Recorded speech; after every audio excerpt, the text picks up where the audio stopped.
And Vulnerability Unarmored, the revolutionary power of softness in business. I want to begin today by acknowledging the extraordinary wisdom and transformative insights shared with me by Akia Nanette, a visionary who has fundamentally reshaped how we understand power, particularly for Black entrepreneurs and professionals. Akia isn't just a thought leader, she's a healer of business paradigms, dismantling toxic success narratives and rebuilding frameworks that honor our full humanity. Her work has liberated countless professionals from the exhausting performance of invulnerability, creating ripples of authentic leadership that are changing industries from the inside out. What if I told you that everything you've been taught about strength in business is fundamentally backward? That the armor you've been carrying, the one you thought protected you, is actually the very thing weighing you down?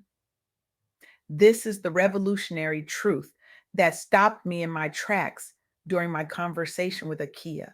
Vulnerability, often dismissed as weakness, especially for Black professionals, is actually a sacred source of power and resilience. Let that sink in for a moment. In boardrooms, pitch meetings, and networking events across America, we've internalized a dangerous message: armor up. Never let them see you sweat. Project confidence at all costs. And this message hits differently, cuts deeper when you're already navigating spaces where you might be the only one in the room. For Black women, especially, this burden has been crushing. The pressure to be twice as good, twice as strong, twice as resilient has extracted a devastating toll. We've carried teams, built businesses, supported communities, often while navigating systems that weren't designed with us in mind. And we're exhausted. The cost of constant armoring up has been too high, manifesting in our bodies as chronic illness, in our minds as burnout, in our spirits as disconnection. But what if our softness, our authenticity, our willingness to be seen is actually our superpower? I can feel some of you shifting uncomfortably in your seats. I understand this sounds beautiful in theory, but what about the real world? What about the very real challenges Black entrepreneurs face? Doesn't vulnerability make us more susceptible in spaces that are already challenging to navigate? These are valid questions. And to answer them, I want to share some research that illuminates this counterintuitive truth. A 2025 study from the National Bureau of Economic Research revealed something many of us have experienced firsthand. Black founders face persistent gaps throughout every stage of startup development. They launch businesses at rates 22% lower than their white counterparts and face significantly higher failure rates.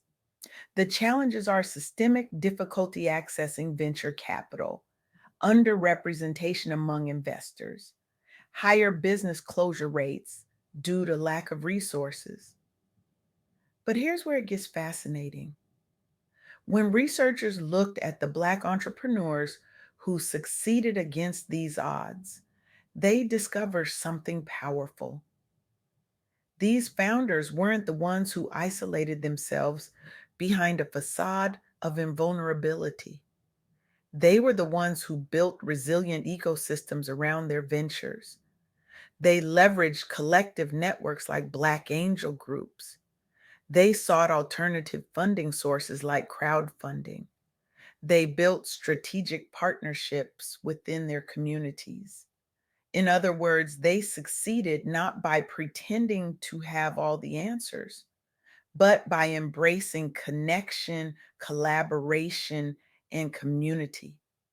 They succeeded by being willing to say, I don't have all the answers, but together we can figure this out. This is vulnerability driven collaboration, and it beats isolationism every time. Let me share another striking example. Brookings Institution research shows that only 6.5% of loan applications from Black owned businesses were approved in 2025. That's a modest improvement over past years, but still well below parity with other groups.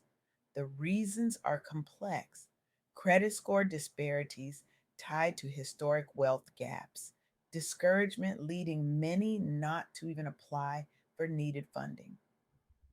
But again, the research reveals something transformative. Where entrepreneurs found the most success was when they coupled traditional approaches with peer mentorship programs, emphasizing open dialogue about financial fears. This form of professional vulnerability, being willing to talk honestly about money struggles, about the fears that keep us up at night, help break down the stigma around debt aversion and open doors to practical solutions. Many sole proprietors were initially hesitant to share their financial struggles, but they found strength and practical solutions in vulnerability, in being willing to say, I'm struggling with this. Has anyone else figured it out? This is what Akia means when she says vulnerability is strength.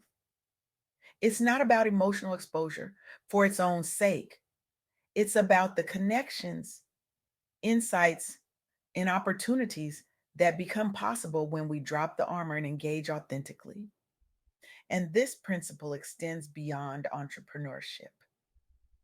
Consider the story of Ali de la Noval, a senior athlete who stepped into new roles outside her comfort zone during her final year on Greenport's lacrosse team. As one of two seniors on a young squad, she faced the challenge of navigating unfamiliar territory and overcoming hesitation about being vulnerable before peers. Her solution? Leaning into discomfort while modeling transparent communication. This helped unify her teams across disciplines and even inspired coaches to praise her unique blend of intellect, understanding the why, and heart embracing the doing. The outcome? She became an anchor player despite limited experience and fostered remarkable team cohesion. Her willingness to give her all transformed group dynamics. A powerful reminder that visible softness yields tangible results, whether leading on fields or in boardrooms. This story beautifully illustrates how embracing vulnerability catalyzes high performance within any group context. It's not just about feeling better, it's about performing better, about creating spaces where innovation, creativity, and collaboration can flourish. So, what does this mean for us, for Black entrepreneurs and professionals navigating spaces that weren't designed with us in mind? It means three things. First, vulnerability is strength. Embracing your authentic self in professional settings isn't a liability. It's an asset that can drive connection, leadership impact, and long term success. When we show up fully as ourselves, we create space for others to do the same. And that's where the magic happens. Second, the barriers we face are systemic, not personal failures. The challenges Black entrepreneurs encounter are deeply rooted in structural inequities like access to capital and networks. Recognizing this truth is itself an act of vulnerability. It allows us to stop internalizing systemic problems as personal shortcomings and start addressing them collectively. And third, your presence creates change. By showing up fully as yourself, softness included, you not only transform your own journey, but also pave the way for others in your community to thrive. This is what Akia calls sacred power, the ripple effect that happens when one person has the courage to be vulnerable in spaces where armor has been the norm. I want to acknowledge something important. This journey toward embracing vulnerability isn't easy. It requires courage. It requires discernment about when and where and with whom to be vulnerable. It requires community people who will hold space for your softness when the world feels hard. As Akia reminded me, vulnerability without discernment isn't wisdom, it's recklessness.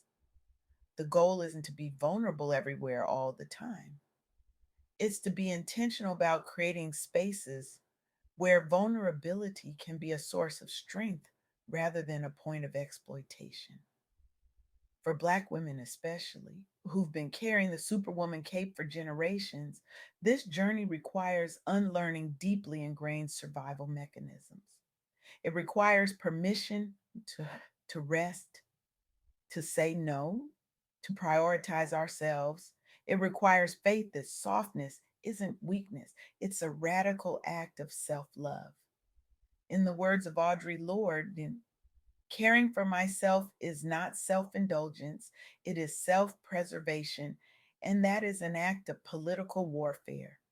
When we as Black women choose vulnerability, choose softness, in a world that has demanded our strength, our labor, our sacrifice, we are engaging in a revolutionary act. We are saying, I am worthy of being seen. I am worthy of being supported. I am worthy of being human with all the messiness and beauty that entails. I stand before you today not just as a speaker, but as someone on this journey myself, someone learning to drop the armor, to embrace the power of vulnerability, to trust that my softness is not a liability, but my greatest strength. And I invite you, challenge you to join me in this revolution. Tomorrow, when you walk into that meeting, that pitch session, that networking event, try something radical. Bring one piece of your authentic self that you usually leave at the door.